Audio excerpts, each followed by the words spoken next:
se não conhece a Deus, tudo é de Deus, tudo é Deus, tudo pode. Um Deus imediatista, um Deus que só dá, que só ama, um Deus inócuo, que não infunde terror, um Deus trouxa. É o Deus que eles fizeram. Não é o grande Yahvé. Ela está adotando os costumes mundanos.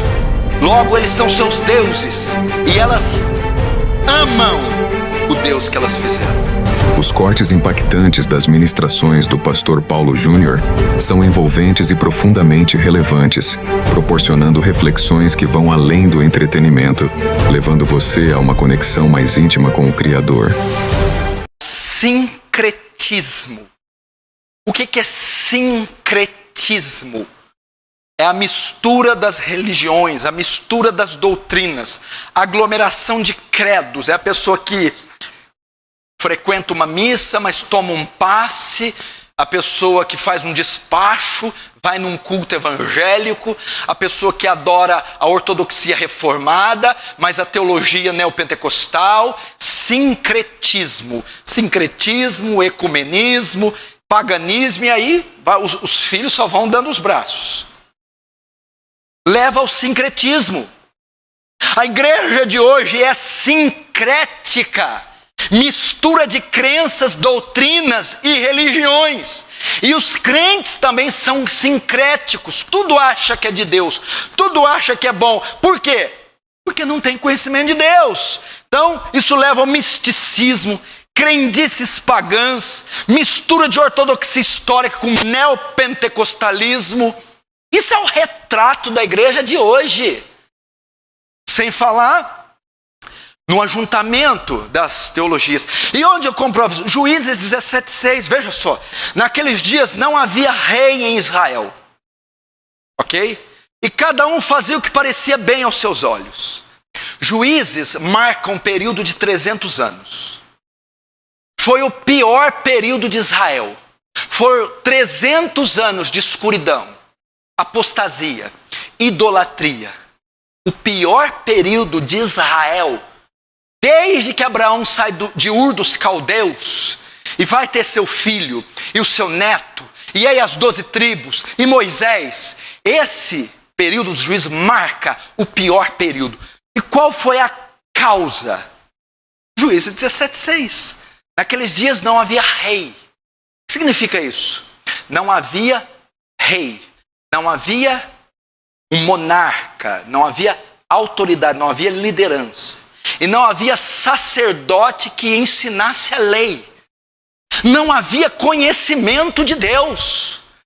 Não havia, meu irmão, a figura una, absoluta, autêntica de Deus. Por essa razão, o que aconteceu? Cada um fazia o que parecia bem aos seus olhos. O que é isso? Cada um adorava o Deus que queria. Astarote, Baal, Rinfá, foram adorados. Mistura, aglomeração de crenças. Por causa disso, cada um obedecia quem queria. Tinha o seu próprio Deus, sua própria lei. Sincretismo. O que significa? O povo de Deus fica sem identidade teológica, identidade doutrinária, identidade histórica. A adoração não converge mais a um único verdadeiro Deus. De 40 anos para cá, o que você vê na igreja brasileira? Atos proféticos, dentes de ouro, batalha espiritual, teologia da prosperidade, teologia da missão integral, ortodoxia misturada com contemporaneidade. Veja, por exemplo, Juízes 2, versos 10 e 12. E foi também congregada toda aquela geração aos seus pais. E outra geração após ela se levantou. Falando de Israel. Aquela geração foi sepultada, morreu. Aqui tinha atravessado o Jordão, aqui já é na época de Josué. Mas levantou uma outra geração, ok? Que não conhecia o Senhor, nem tampouco a obra que ele fizera em Israel. Olha só, a consequência. Não conhecia, isso aqui é o período dos juízes. Juízes 2, 10, gente, que eu falei que é o pior. Uma geração, aquela geração de Moisés e de Josué foi morta. Levantou-se outra, nasceu outra. E esta não conhecia a Deus nem as suas obras.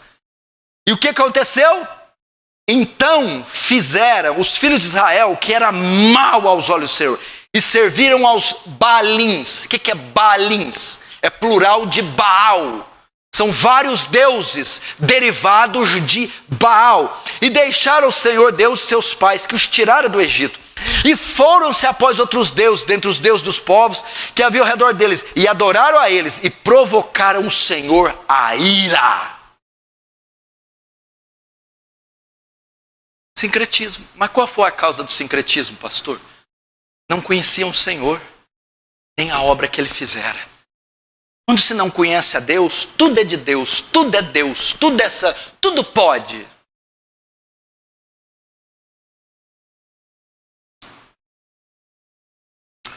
Quinta consequência de se adorar a Deus, de não se conhecer a Deus, melhor dizendo. Quinta consequência, quinta implicação de não se conhecer a Deus.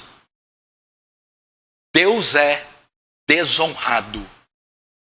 Deus é desonrado. Não podemos adorá-lo. João 4:22, olha só, ele está falando com a mulher samaritana.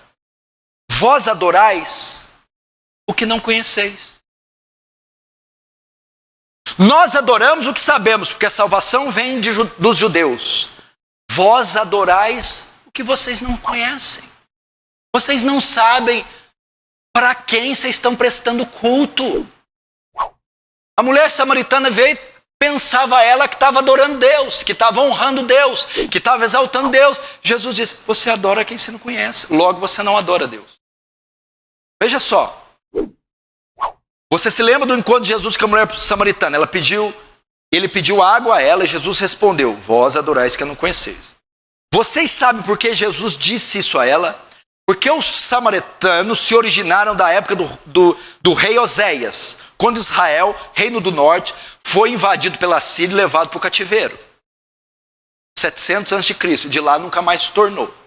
O que aconteceu? A terra ficou ocupada por um povo idólatras. Israel se misturou com os assírios. O reino do norte, Israel, cativo na Síria, se diluiu lá. E os israelitas se misturaram com os assírios. O samaritano tem um conhecimento diluído, misto. Não tem todo o conhecimento de Deus. Portanto, não pode dar a ele a verdadeira adoração. Na mesma sorte, nós, os cristãos atuais, temos apenas parte do conhecimento de Deus ou um conhecimento distorcido. Se tudo que conhecemos é uma caricatura de Deus, então estamos adorando quem não conhecemos. Estamos levantando as mãos no cultos e adorando Papai Noel e não a Deus.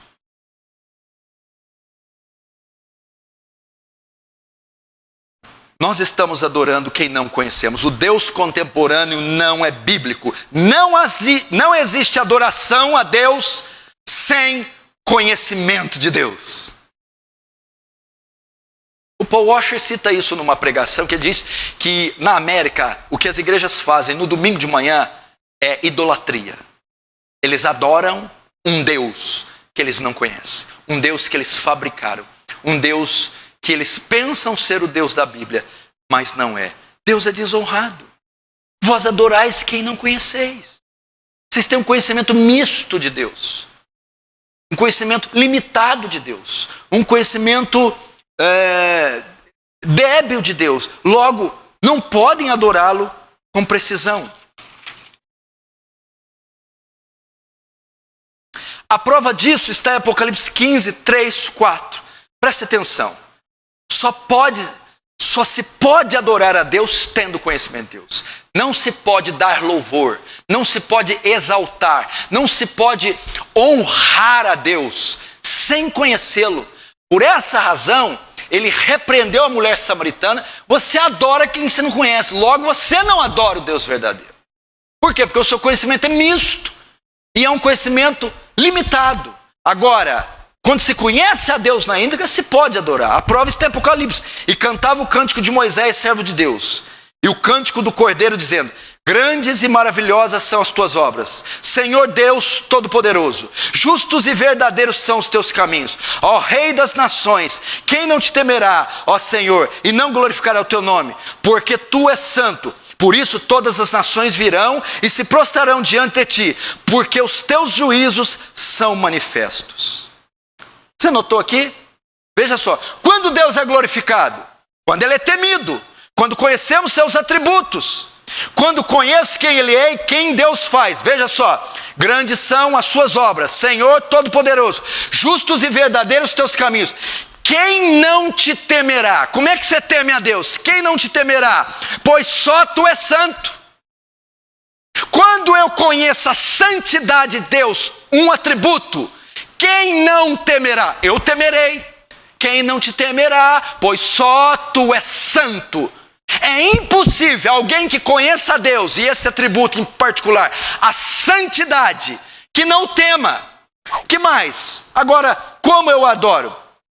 Ó Senhor, quem não glorificar o teu nome? Pois só tu és santo. Todas as nações virão e se prostrarão diante de ti, pois os teus atos de justiça se tornaram manifestos. Quando é que as nações vêm e se prostram? Todas as nações virão e adorarão.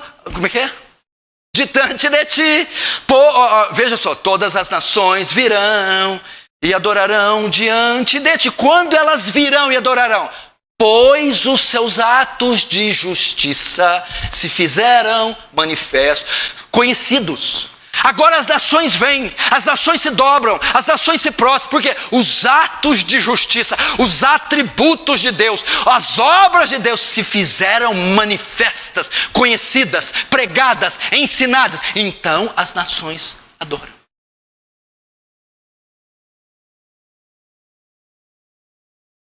Coríntios 14, 15, cantarei com espírito, mas também cantarei com entendimento. Adoração é mais rica. Eu estou cantando para um Papai Noel gordo, aposentado, com cãibra, com veeira. É uma adoração. Outra coisa é cantar com entendimento, sabendo do resplendor, da majestade, do fulgor, da glória de Deus. Por isso Paulo diz, cantarei com espírito, mas também com entendimento. Sexta e última consequência de não conhecer a Deus. Quando eu insisto em adorar, louvar quem eu não conheço, na verdade eu estou cometendo idolatria. Sabia disso? É a sexta e mais aterrorizante implicação, consequência de não conhecer a Deus.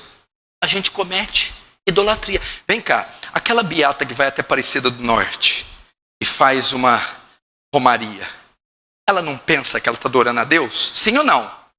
Mas ela está cometendo o quê? 2 Reis 17:16. Olha só. E deixaram todos os mandamentos do Senhor seu Deus, e fizeram para si deuses, ídolos. 2 Reis 17:16, Deus falou, meu povo fez para si ídolos. Deixaram os mandamentos do Senhor e fizeram para si ídolos, fizeram deuses, 2 bezerros, e fizeram um ídolo do bosque, e adoraram perante todo o exército do céu, e serviram a Baal. Se eu não estou adorando o Deus verdadeiro, mas continuo adorando, orando, erguendo as minhas mãos, eu estou adorando outra pessoa, outro Deus, eu estou cometendo idolatria. Israel adotou o costume das nações pagãs, adoração a ídolos.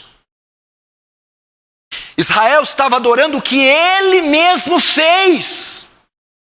A igreja moderna está adorando o Deus que ela mesma fez. Um Deus imediatista, um Deus que só dá, que só ama, um Deus inócuo, que não infunde terror, um Deus trouxa. É o Deus que eles fizeram.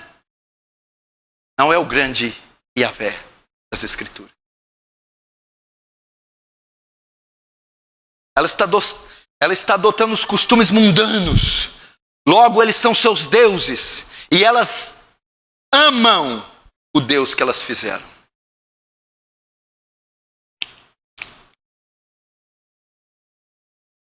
Idolatria. idolatria, porque a diferença é que o Deus dos católicos foi feito com gesso. O Deus dos crentes é feito com a mente. Mas ele tem a mesma aparência, a mesma serventia do Deus pagão. Faz milagre, que abençoa a promessa, votos feitos. Deus que elas criaram. Não é um Deus que se ira todos os dias. Não é um Deus que afia sua espada e já armou o seu arco e está pronto a atirar. Não é um Deus que bufa pelas narinas contra o pecado. Não é um Deus soberano. Sabe o que é a soberania de Deus? Sabe o que é Deus ser soberano? Sabe o que é isso? Não existe uma partícula de poeira que está vagando em todo o universo por acaso. Não existe uma partícula de poeira que Deus não interfira, que Deus não governe, não controle. Nenhuma. Deus é soberano. Sabe o que é Deus ser santo? Santidade. 3 vezes santo. Significa que bastou um pecado, não foi 10, 5, 20, para ele varrer Adão e Eva do Éden. Tu é tão puro de olhos que não pode contemplar o mal. Esse é o Deus da Bíblia.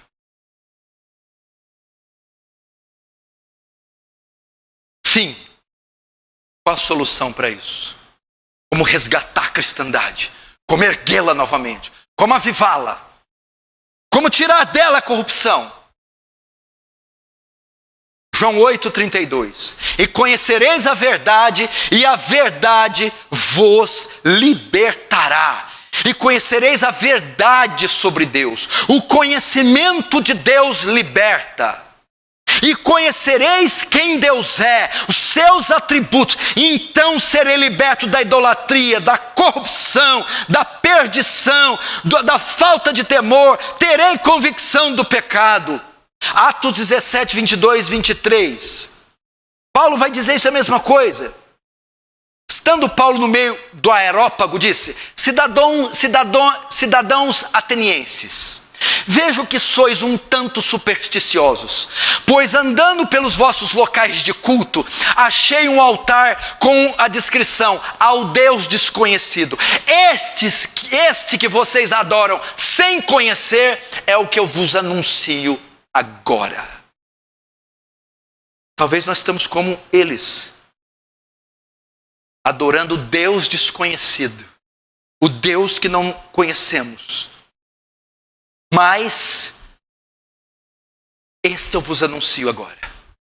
Esse eu vos anuncio. Oséias 6,3. Então conheçamos e prossigamos em conhecer ao Senhor. E a sua saída como a alva é certa. E ele vos virá como chuva seródia que rega a terra. João 17,3. E a vida eterna é esta, que te conheça a ti só, por único e verdadeiro Deus, e a Jesus Cristo a quem enviaste. Jeremias 9, 23, 24. Assim diz o Senhor: não se glorie o sábio na sua sabedoria, nem se glorie o forte na sua força, nem se glorie o rico na sua riqueza, mas o que se gloriar, glorie nisso, em me entender e me conhecer que eu sou o Senhor, que faço beneficência, juízo e justiça na terra, porque destas coisas me agrado, diz o Senhor. Não confie o sábio na sua sabedoria. Sábios, não confiem na sua intelectualidade, na filosofia, nas ciências humanas. Fortes, não confiem na sua força financeira, no seu talento natural, na sua força social. Ricos, não confiem no dinheiro, não confiem na instabilidade das riquezas, porque no dia mau, na hora da provação, isso não te ajudará. Em que eu devo me gloriar, pastor? Agora, glorie-se em conhecer a Deus, glorie-se em conhecer seus atributos, a sua bondade, glorie-se em conhecer as suas promessas. Vamos conhecer a Deus.